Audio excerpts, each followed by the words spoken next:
Pessoal, esse editorial está lotado de informação importante. Um dos pontos que nós vamos falar é sobre o capitão Assunção, que permanece preso, mas terá que ser solto depois da Assembleia Legislativa do Espírito Santo mandar um claro recado para o Alexandre de Moraes. A prisão é ilegal.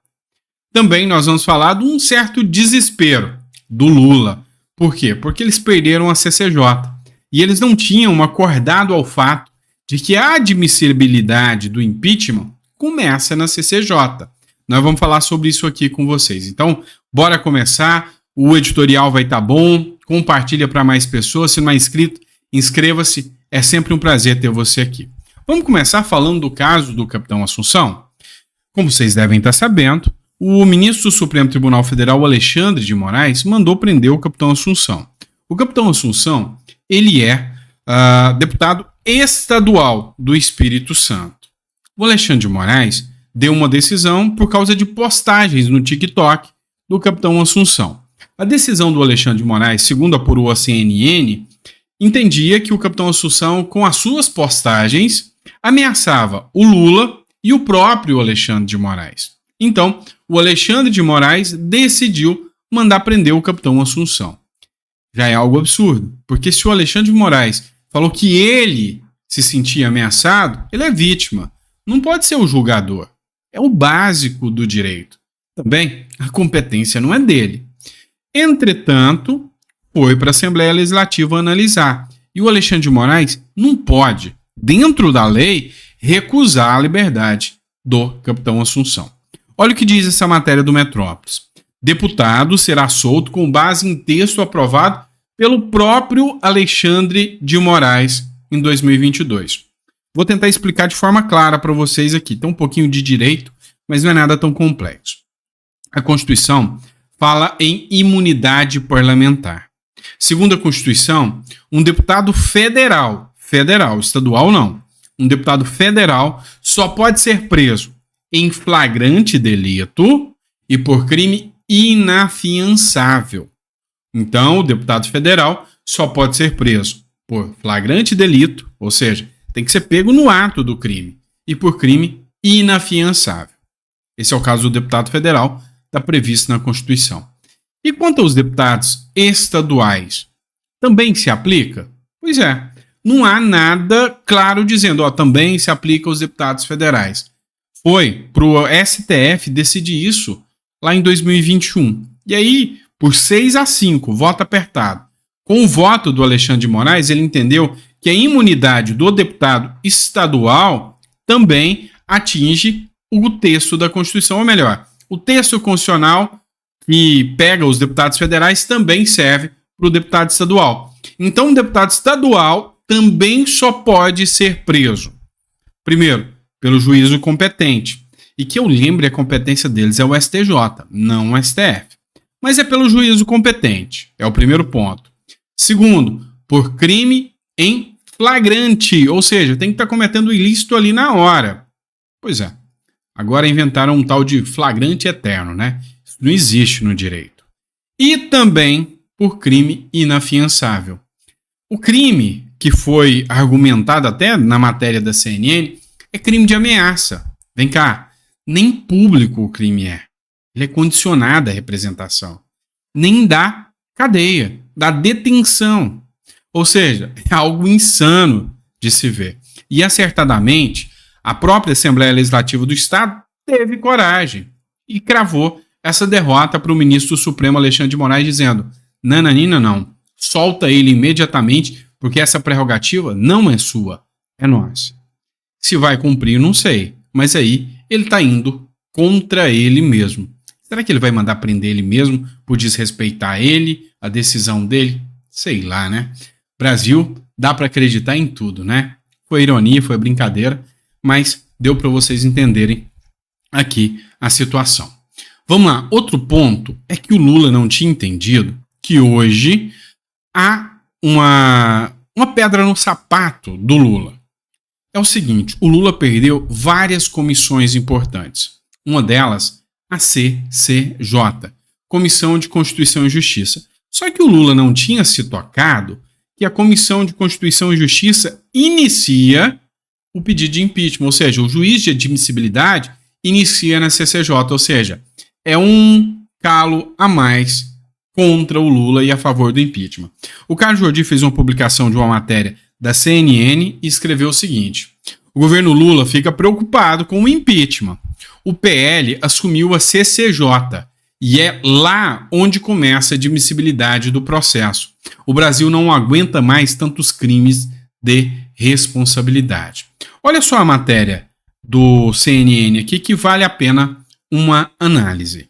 A gente poder trazer esse debate para a mesa. O que é que agora, neste momento, está fazendo o pessoal ficar nervoso dentro do governo? Essa perda da CCJ, minha gente, virou assim um calo para o governo, porque é lá na CCJ que começa o processo de impeachment de um presidente da República. Essa admissibilidade ou não do impeachment. O governo teme que isso possa acontecer, Débora Bergamasco. Já começamos te ouvindo. Olha, é uma preocupação, sim, porque pedido de impeachment é igual CPI. A gente sabe como começa, mas não sabe como termina. Há uma preocupação, há uma atenção. Até a Basília tem mais detalhes sobre esse assunto também, da preocupação do governo. Para a gente poder trazer... Gostei dessa matéria. Vocês gostaram? Coloca no comentário. Pois é, o juízo de admissibilidade começa assim na CCJ, mas depende ali da bênção de um único homem, Arthur Lira. Muitas pessoas se confundem. Mas impeachment não é no Senado, mas é na Câmara. Como é que funciona? É o seguinte: nós temos poderes. E nesses poderes existe a fiscalização de um poder sobre o outro. Como nós temos dois poderes legislativos, entre aspas, né? Porque nós temos a Câmara, que é um poder, faz parte do poder legislativo, e o Senado, que também faz parte do poder legislativo. Os dois juntos formam o Congresso Nacional. Eles são responsáveis pela fiscalização, tanto da presidência da República, que cabe ao Lira. Então é o Lira que fiscaliza o Lula. Então é por isso que você vê embate do Lira, chantagem do Lira para conseguir mais dinheiro, porque quem fiscaliza o Lula é o Lira. Já o Pacheco, que é o presidente do Senado, fiscaliza o Supremo Tribunal Federal. Então o impeachment do presidente Lula é na Câmara dos Deputados. O impeachment dos ministros do STF é no Senado. Então o Lira dá um impeachment do Lula e o Pacheco dá um impeachment dos ministros do Supremo Tribunal Federal.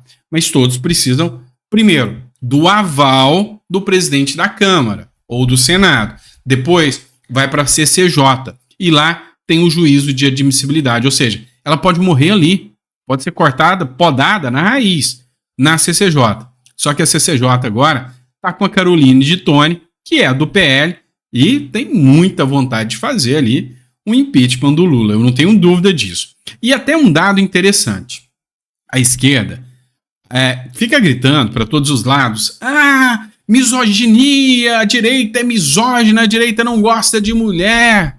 Pois é, deixa eu contar um segredo para vocês.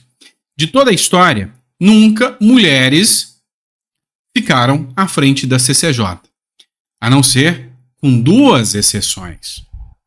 Primeiro, com a deputada federal Bia Kicis, que foi no ano passado, se eu não me engano, e também no ano atrasado, e também, isso durante a gestão Bolsonaro, e também agora com a Caroline de Toni. E adivinha, não foi da esquerda.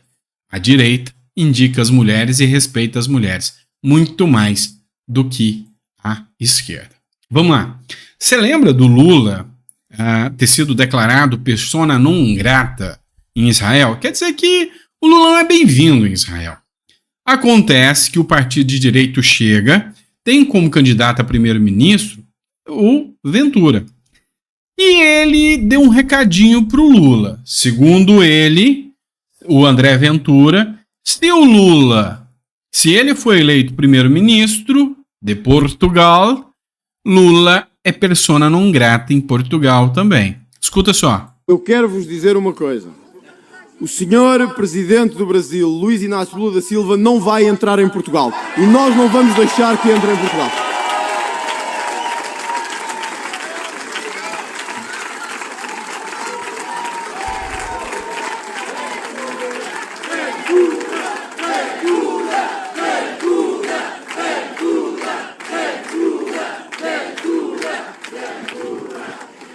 E o senhor Pedro Sanches só entrará quando necessário mesmo, porque também não queremos que entre muitas vezes. Isto para vos dizer que este governo não se vai vergar aos interesses de Bruxelas, que este governo vai impor e não ajoelhar, e que este governo não vai deixar entrar esses corruptos internacionais todos aqui no nosso território. Vamos lá, pessoal. Ele falou também aqui do presidente da Espanha, que teve com Lula agora, e falou que os dois juntos, Lula e o presidente da Espanha, vão enfrentar a extrema-direita no mundo. Então, falou, ó, só vai entrar quando for necessário também. Não é persona não grata como o Lula. O Lula não entra hora nenhuma. Mas o da Espanha pode entrar quando necessário. E outro ponto interessante é que muita gente bateu no peito, ficou feliz, né? Quando disseram que o Lula ia levar o Brasil para o mundo. O Brasil voltou para o mundo. Pois é, a fala do Ventura aqui foi que não vão aceitar corruptos internacionais em Portugal. Por isso, Lula será uma persona não grata. O Brasil voltou mesmo. O Brasil de 2002, tá? Retrocedemos no tempo mais de 10 anos. Bora lá, pessoal. Outra matéria aqui agora do Gazeta Brasil. Eu sempre cito a fonte para vocês, viu? Juiz aceita queixa-crime de Bolsonaro contra o hacker Delgatti. A Justiça do Distrito Federal aceitou uma queixa-crime apresentada pelo ex-presidente Jair Bolsonaro contra o hacker Walter Delgatti Neto pelo crime de calúnia. A queixa foi apresentada devido ao depoimento de Delgatti na CPMI do 8 de janeiro em agosto do ano passado. Durante a CPMI, o Walter Delgatti falou que o Bolsonaro tinha pago para ele invadir o sistema do CNJ e não conseguiu provar nada, não tinha prova nenhuma disso. E por isso, o Bolsonaro apresentou uma queixa de calúnia. Falou que o Walter Delgatti imputou um crime a ele e esse crime, na verdade, nunca aconteceu. E agora, a primeira instância, lembra? Toda vez que você vê o Bolsonaro ou alguém ter uma vitória, é primeira instância, nunca no STF. Coincidência, né? Mas a primeira instância falou, não, eu aceito a denúncia sim, porque eu acho que o hacker mentiu, tá certo? Há indício suficiente de autoria e prova da materialidade para aceitar a denúncia. Vamos lá, pessoal, uma coisa vergonhosa aqui. Vamos lá. Olha só essa cena deplorável, onde o senador Cajuru falta com respeito ao senador Cleitinho, tá? E tomou a devida resposta. Presta atenção aqui. Ô Cleitinho, desculpa pela visão, o Zé que me avisou. Sim. Embora te ver não é fácil, né? Com esse tênis ridículo, né? Mas com essa camisa muito bonita e a gravata também. O tênis ridículo foi comprado honestamente, sem propina e sem rolo, pode ter certeza disso. E aqui eu queria só dar total apoio ao nosso senador Romário. Pois é, pessoal. Então, assim, quem fala o que não quer, às vezes, quem fala o que quer, às vezes ouve o que não quer. Uma fala deplorável se preocupar com a roupa, ainda mais um sujeito como o Cajuru, né? Que parece que de estética e de moda também não é dos melhores para criticar o tênis do Cleitinho. O Gustavo Gaia, que é deputado federal por São Paulo, ele fez um pedido de desculpas em nome do estado de Goiás por ter colocado o Cajuru dentro do Senado. Eu assino também, tá?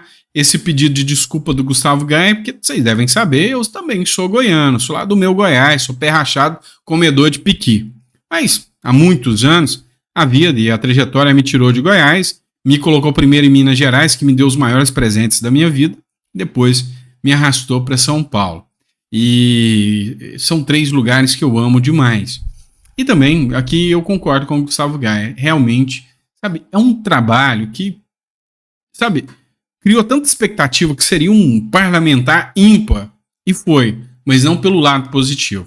Infelizmente, deixou muito mais a desejar, e quem votou nele, hoje eu te garanto que está decepcionado com o voto que foi dado, né? Então, Gustavo Gaia fez críticas aí, e críticas bem fundamentadas. Vamos lá, pessoal, vamos falar da esquerda, né? A esquerda sendo esquerda. Matéria da Folha de São Paulo. Investigado por corrupção, Alberto Fernandes é afastado do comando peronista da Argentina. Pois é, Novidade, né? Pessoal da esquerda investigado por corrupção. Que coisa. O ex-presidente Alberto Fernandes pediu licença da liderança do Partido Justicialista, principal legenda peronista da Argentina, materializando o vácuo de lideranças que vive o histórico movimento político no país, depois de amargar um de seus piores resultados dos últimos 40 anos, na derrota para Javier Milei. Escuta, pega o fio da meada. Bukele conseguiu eliminar democraticamente, de forma coerente, sem precisar perseguir a esquerda, eliminar os corruptos, eliminar um sistema podre onde o narcotráfico tomava conta de El Salvador. Resolveu o problema de El Salvador. O Milei chegou com o pé na porta. O Milei está sendo detonado pela mídia. E se ele é detonado pela mídia, é sinal que ele é um bom presidente. Eu já estou começando a entender isso. Começou a levar pedrada da mídia, eu já começo a ter uma certa simpatia por esse sujeito. E o Milei não é diferente. O Milei está apanhando, mas está sendo ovacionado pelo povo argentino. Tem um vídeo que eu vou trazer para vocês no outro editorial, nesse não, para não ficar muito longo, onde o Milei, com a população dentro lá do plenário argentino, do legislativo argentino, anunciou que não vai ter mais fundão eleitoral. O povo ovacionando o Milei. E os políticos e a mídia com a cara de M. Sabe por quê? Porque os jornais não vão mais receber propaganda política dos políticos que querem se reeleger. Os políticos não vão poder mais fazer um caixa 2. E daí vai. Parabéns, Milei. Isso sim está mostrando ser um presidente de verdade, tá? Tá batendo bolão, tá matando a Paula. Vamos lá. Olha só, vocês viram que ultimamente as notícias internacionais estão rolando e até a Globo já não tá passando pano pro Lula mais. Eu tô trazendo matéria da Globo News para vocês. Entendam, e não são matérias ruins. Que coisa, não? Que coisa. Dá uma olhada nessa matéria aqui. Vocês devem saber do seguinte: o Lula falou besteira. Quer dizer, é até pleonasmo falar isso. O Lula falou besteira. Quando? De novo? Qual? Né? Então é o tempo todo. Mas a última besteira que eu tô falando é sobre a Corina. Ele foi lá e falou pra Corina: olha, vocês ficam chorando aí a oposição de Maduro. E aí você vai ouvir a explicação. Agora não é nem minha, é da Globo News. Só que é o seguinte: tomou uma resposta bem dada e repercutiu o mundo inteiro tá rindo da cara do Lula, da chamada e da resposta que a Marília Corina deu no Lula. O Brasil voltou para o mundo como um pária da sociedade, ou seja, como alguém que está se distanciando cada vez mais do mundo democrático. Olha só, não sou eu, é a Globo News. Então, fique a seu critério se você acredita ou não. Maria Corina Machado, a candidata opositora, respondeu ao presidente Lula pelas redes sociais, abre aspas, eu chorando, presidente Lula, diz isso porque sou mulher, o senhor não me conhece, fecha aspas. E depois afirma, abre aspas, o senhor está convalidando os atropelos de um autocrata que viola a Constituição e o Acordo de Barbados que o senhor diz que apoia, fecha aspas. O fato, Marcelo, é que o cenário da Venezuela de agora e do Brasil de 2018, que o presidente Lula citou, não se parecem mesmo. No Brasil, naquela época, estava detido o então ex-presidente Lula.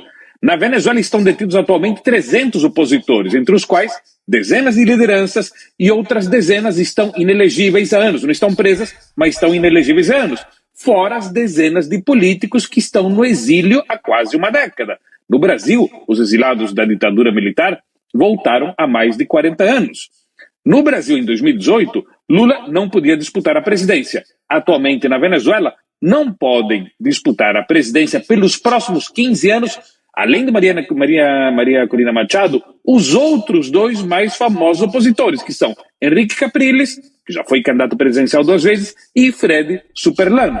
Eles poderiam ter sido, digamos assim, o step de Machado para essas eleições, mas não podem porque também estão proibidos. Maria Corina... Pois bem, e faltou falar uma coisa, né? Tá lá na Venezuela, mais de 40 opositores. A oposição ao Maduro tá fora. Aqui no Brasil, por enquanto, começou com o Bolsonaro, mas vai acontecer a mesma coisa que a gente já tá vendo que vai acontecer, né? tem mais alguns aí que estão inelegíveis. Até o Hang está inelegível. Faltou dizer só uma coisa. Lula ficou inelegível em 2018. Qual foi o crime? Foi reunião com embaixadores? Não.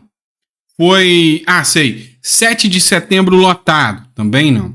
Foi um crime daquele que o Ventura falou. Corruptos internacionais. Sim. Denúncias, decisões da segunda instância da justiça por corrupção. Então, contra fatos, o Lula cria argumentos. Essa é a realidade, né? Beleza? Obrigado, pessoal. Vejo vocês no próximo editorial. A gente tá de volta daqui a pouquinho, tá bom? Grande abraço.